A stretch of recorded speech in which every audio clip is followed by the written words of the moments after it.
naghihingalo na siya sa gas. Halos wala na isang bar yung gas niya. Aabot pa naman to, malapit na lang naman. Ngayon malapit lang naman ang dealership. Dito lang naman sa Honda Big Bike Pampanga.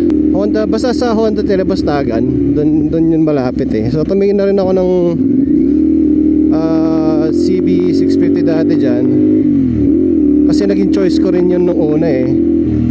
Kaso parang ang late niya sa akin. Medyo may, hindi naman ako sobrang tangkad, pero sa yung height ko may katangkaran na rin kahit pa paano. Tsaka yung build ko hindi naman ako payat talaga, so medium. So hindi siya bagay sa akin masyado.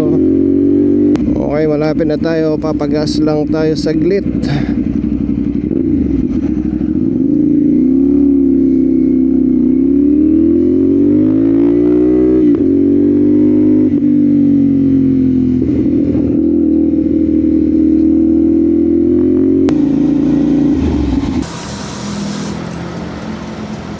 Itayo ko siya.